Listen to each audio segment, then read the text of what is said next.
Welcome everyone, this is MindBlaster. I wanted to bring you a video on um, a topic that I didn't have much information on, but it was brought to my attention by a YouTuber. I won't put their name on here because they did not give me permission, but they commented on one of my videos stating that if I had any information on uh, the missing scientist and near the South Pole and Antarctica. Um, so I wanted to cover a little bit of that. I started researching it and I find it super interesting, and hopefully you do too. Let's read some of this, and I'll give you guys some links, and you can check it out for yourself as well. So this one here is from thelivingmoon.com. It's a forum. This was posted May 16th, 2016. But it states a U.S. Navy flight engineer saw a silver disc and entrance to alleged ET and human collaboration base in Antarctica. I'm not going to read all of it. I'm going to try and read some of the main points, and then you guys can go and check it out for yourselves. Brian was the pilot that was a Navy flight engineer. I'm sorry, U.S. Navy flight engineer. Brian states right here.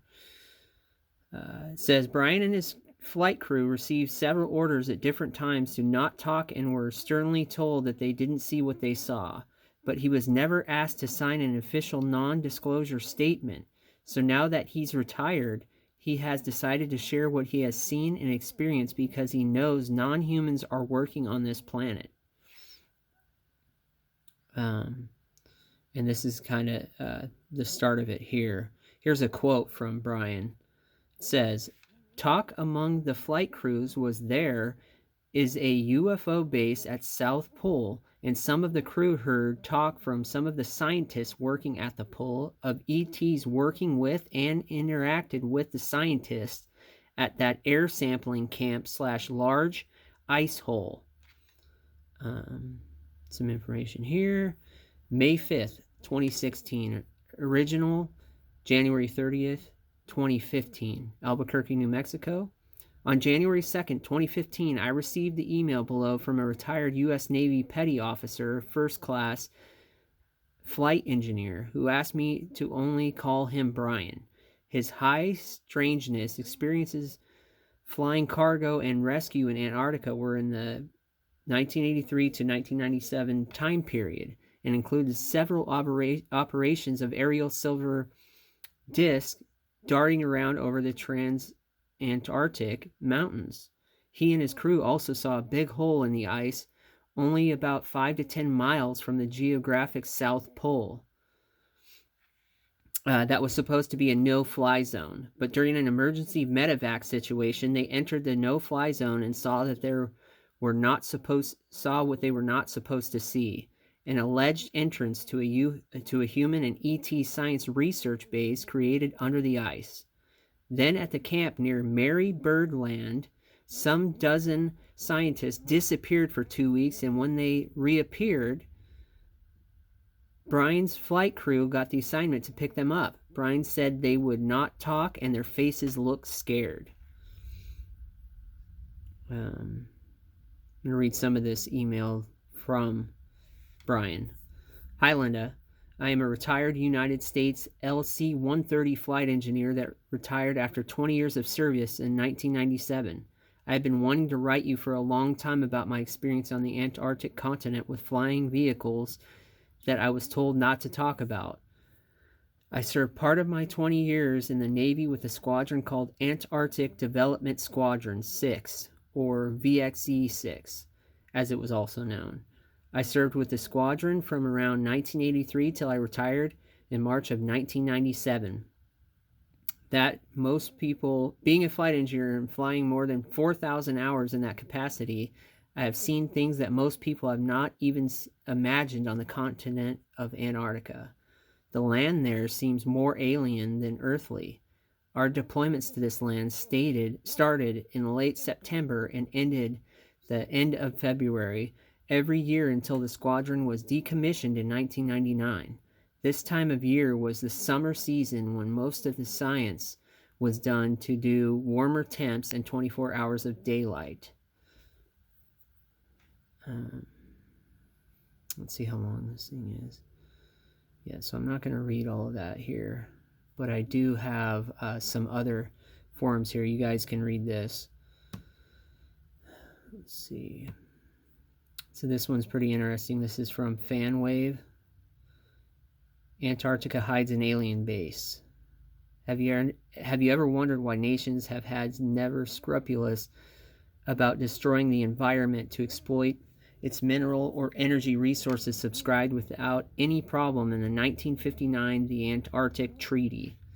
With the treaty signatories including France, Japan, the United States, the United Kingdom, and the USSR, in addition to Italy, joined in 1981, officially renounced economic exploitation used for war purposes in any military activity or which implies nuclear explosions or deposits of radioactive material in the Arctic. Is the Antarctic Treaty just a screen? For the sake of the environment, seriously, it will not be because the signatory countries had and have something to hide from prying eyes.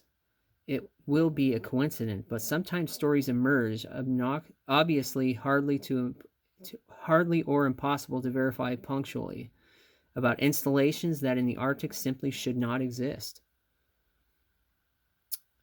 Former U.S. Navy non-commissioned officer speaks. On Medium, online published platform created in 2012 by the co-founder of Twitter, Evan Williams, a short time ago, appeared the story of a former U.S. Navy's first-class flight officer, Brian, who reported that he had flown several times for cargo and rescue shipments in Antarctica between 1983 and 1997. During those years, Brian would have seen several times Silver Disk whiz around the trans-Antarctic mountains, but not only. This is interesting right here. UFOs and underground research complex.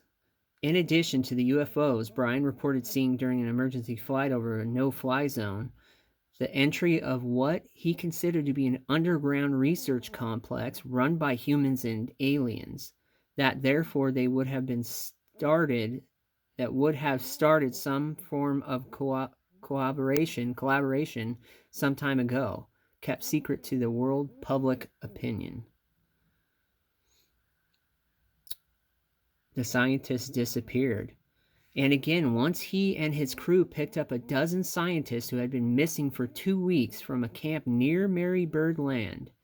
The scientists did not speak, and their faces looked scared. In reality, Brian's story had once been told by the U.S. investigative journalist and essayist Linda Moulton Howe, who also made a series of videos published on YouTube with the sound of his interview with a former non-commissioned officer, now retired. The mysterious no-fly zone. Among the episode reported by Brian, also the curious ban and overflight an area 5 miles from the South Pole U.S. base, officially due to the presence of an air sampling field in that area. This made no sense to any of us from the crew because on 2 different occasions we had to fly over this area, remembered Brian. In short, where no one should carry out military or exploitative activities, there seems to be much more traffic and reserved areas than one would expect.